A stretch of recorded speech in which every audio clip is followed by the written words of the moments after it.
Өглөөний ямар амгалан айлтгая. За манай сайн зэрэг гишүүнүүд хамтраад тодорхой хуулийн төсөл санаачлаж үзэл баримтлалын хүрээнд хэлцэх асуудлыг байнгын хороогоор хэлцэж байна. Тэгэхээр өмнө нь бол бид бас энэ спортын арга хэмжээг дэмжих үүднээс аж ахуйн нэгжийн орлогын албан орлогын одоо 1% тэнцэх татварыг энэ эрхийг нээсэн. За тэгэхээр таны энэ саяын боловсруулж орж ирж байгаа хууль энэ хуулийн дотроо нэрийг оруулчихвол болохгүй байх байсан уу гэж би бол тэгж ойлгоод байгаа байхгүй юу. Ер нь бол байж болох хэмжээ нэг юм байна. Тэр дотроо тухайлсан одоо өргөтгөлүүд хийвэл тэр хуулийн дотроо нэрийн өргөтгөл хийх замаар явбал зохистой бодлогын нэгдмэл нь хангагдах юм биш үү? Тусдаа хэдүүлээ ингээд тодорхой чиглэлүүдээр хууль гаргаад байхаар өнөө нэг маань бас өөрөөр ойлгогдоо явчих үдэ гэсэн ийм надад нэг тийм санаа байгаад байгаа юм. Энүүнийг бид бодох ёстой гэж. Энэ дээр одоо таны байр суурь за энэ хуулийн төслийг боловсруулж байх явцад хийсэн судалгаа тооцоолол орч ирнэ ямар хөө одоо зүйл гарч ирж байна вэ гэж нэг. Хоёрдугаарт ер нь бол энэ баялаг бүтээгчдийг дэмжиж гэдэг үүднээс татварын багц хуулинд нэлээд томоохон өөрчлөлт оруулах санал юмнууд орж ирээд нийлбэр дүнгээр нь төсөл өргөн баригчийн гаргаж ирсэн тооцоололоор бол 2.7 их найдын одоо татварын ачаал буурах юм байна гэж ингэж тооцоол хийсэн. Тэр хувь хүний орлогын албан татвар, аж ахуйн нэгжийн орлогын албан татвар, нэмэгдсэн өртгийн албан татвар гээд ингээд тооцохоор. Гэхдээ наад нэр дурдагдаад байгаа татварууд бүгд орон нутгийн төсөв дээр харьяалтай. Тэр төвшөнд ордгоо. Тэгэхээр энэ орлогыг бид чөлөөлөлт өгчхөр зэрэг орон нутгийн санхүүгийн дэмжлэг нэмэгдэх эсвэл орон нутгийн төсвөөс нэг улсын төсөв рүү төвлөрүүлэх орлогын хэмжээ буурах энэ одоо ачаал талаас харах юм бол бараг 4 их найд руу дөхвөл үү гэсэн тооцоолол гарч ирээд байгаа юм.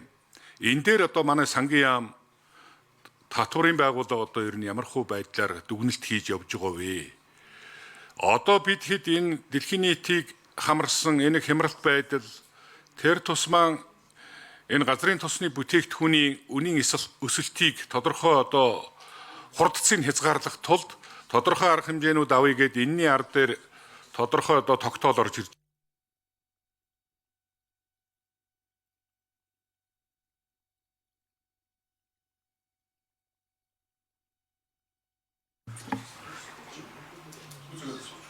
За, бачаргалах шүнгүүцээж асууя.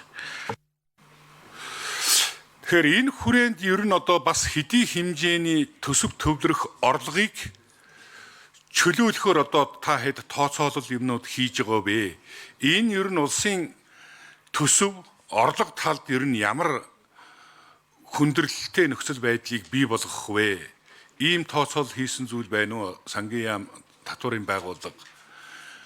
Энэ талаас нь одоо нэгдсэн бодлого цонхоор харж нэгдсэн дүгнэлт хийхгүй боломгүй юм уу гэсэн ийм одоо надад санаа байгаад ийм хоёр асуултанд хариулт аваад байгаа.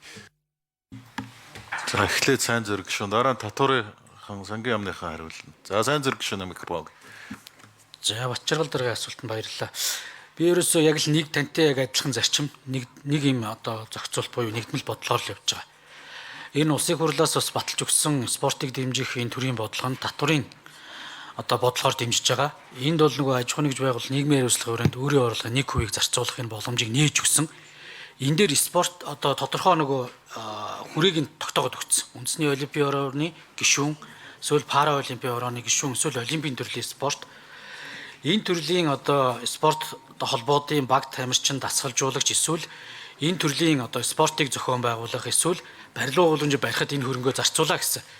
Энд хараахан одоо засгийн газрын гишүүн болох спортын сайдын биеийн тамир спортын тухай хуулийн 11-ийн 1 заасны дагуу байгуулагдсан бусад бас үндэсний шгшээ багууд бас хамрагдахгүй олимпийн төрлийн бус. Энд маш цөөхөн үндэсний шгшээ багууд байд юм бэ хамрагдахгүй үлдчихэд. Тэгэхээр энэ дээр л одоо хамруулж өгж байгаа.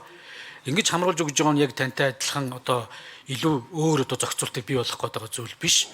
Энэ одоо аж ахуй нэгж байгууллагын боломж дээр e-спорт болон бусад тэр үндэсний жишээ байг хамруулад өгөө гэж одоо нэгдүгээрт бодлооны нэг. Хоёрдугаарт энэ хууль өөрөө яг хүчин төгөлдөр хууль буюу аж ахуй нэгж байгууллага 1% зарцуулж байгаа учраас ямар нэгэн байдлаар төсвийн орлого дээр одоо бууруулах гэдэг юм төсөвт ачаал өгөх зүйл байхгүй. За би бас хууль боловсруулах ажлаа гүйцэн боловсруулахдаа хуулийг 2027 оны 1-р сарын 1-ээс мөрдүүлчихье. Ийм байдлаар ингээд явхад ямар нэгэн асуудал гарахгүй. Одоо явж байгаа 1% нь хэвээрээ учраас энэ дээр угаасаа төсөвт одоо дээш доош гүйчих гэдэг юм уу тоон агуулгаараа ямар нэгэн ачаал дарамт төсвийн орлого бууруулалт дээр нөлөөлөхгүй гэдэг зүйлийг бас танд хэлье. За бусад зүйлийн сангийн бас яг миний хуультай бас том асуудлууд яригдж байгаа бас энэ хууль нэг 4 их 80 маягаар хөнгөлж чөлөөлөх юм байхгүй шүү зөвхөн спортын асуудал байж байгаа. За Индрэ микрофоныг өгье сангийн ам. За нэр албан тушаалаа. Сангийн яамны дотрын бодлогын газрын дараа чимэд сүрэн бачаргал гишүүний асуултанд хариулъя. За 25 оны 12 сарын 30-нд барьсан татварын багц хуулийн өөрчлөлтийн улсын хурлд бол өргөн барьсан байгаа. Тэгээд өнөөдөр засгийн газрын хуралдаанаар энэ татварын хуулийн шинжилгээний асуудлуудаа бол эргүүлэн татж авсан. За энэ бол одоо олон улсын эдийн засгийн нөхцөл байдлуудтай холбогдуулаад мөн шинэ засгийн газрын бодлого чиглэлтэй уялдуулаад эргэж татварын асуудлуудаа эргэж харж ирэмблэх ийм шаардлага учраас хуулийн болоод татаж авсан. За ер нь өргөн барьсан хуулинд бол татварын шууд нөлөөлөл нь бол 2.7 их нийтийн нөлөөлөлтөй ийм хуулийн төслийг өргөн барьсан байсан. За үүнийг бол татаж авсан байгаа. За сайн зэрэг гишүүний санаачилж байгаа энэ аж ахуйн нэгж орлогын дотор 22-ийн өсөлтөөр бол яг сангийн яам өмнө саналаа өгтөө тухайлан хуулинд бол энэ спортын төрлийг оруулахыг бол дэмжээгүй. Харин засгийн газрын тийм тусгай санд бол энэ 22-ийн За нэмээд хариулъя. Индрэмик 22-ийн 9-10 дээр бол энэ засгийн газрын тусгай санд дэмжлэг үзүүлэх, хандив дэмжлэг үзүүлэх боломж нь бол нээлттэй. Тэгээд тэр засгийн газрын тусгай сандаа спортыг дэмжих сангаар нь дамжуулаад ямар төрлийн спортыг дэмжих боломж нь бол бас болцоотой хуулийн бас гаргалгаа байна гэж хариуг бол бид нар бас өгч байсан. За энэ хууль 24 оны 8 сарын 30-нд батлагдаад үндсэндээ 25 оны 5 сард бол яамдууд журмаа баталснаар ингээ 25 оноос үндсэндээ эрх зүйн хувьд бол хэрэгжих боломж нь гарсан. Тэгээ 25 оны дүн мэдээгээр бол нийт 304 аж ахуй нэгжийн 103 тэрбумын одоо хөнгөлөлт чөлөөлтийн тайлан мэдээ нь бол татварын албан дээр бол ирсэн байна. За одоо энэ дээр нь бол төсөл болгоноор нь хийгээд баталгаажуулах ажил нь бол татварын албан дээр хийгдэж байна.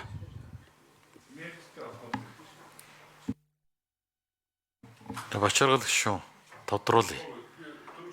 Гүйцэлд хариулт авмаар шүү. За гүйцээгээд хариул.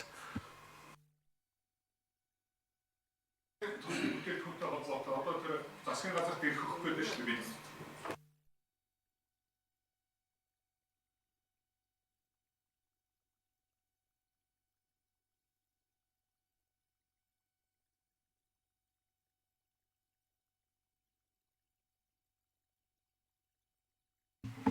За Индрэ микрофон хариулъя. За гадаад нөхцөл байдалтай холбогдуулаад шатхуунтай холбоотой А92 за мөн дизель түлштэй холбоотой гайлын татварыг тэглэх тухай асуудал бол хэлцэгдээд улсын хурлаар улсын хурлын тогтоол гарахаар хэлцэх сэдвийн нь бол шийдвэрлсэн байгаа. За энд бол хэрвээ он дуустал бид гайлын татварыг тэглэх юм бол 300 тэрбумын нөлөөлөлттэй байгаа. Энэ тооцоо гарсан байна. Болсон уу? За инх төвшин асуулт асууя. Инх төвшин гишүүн.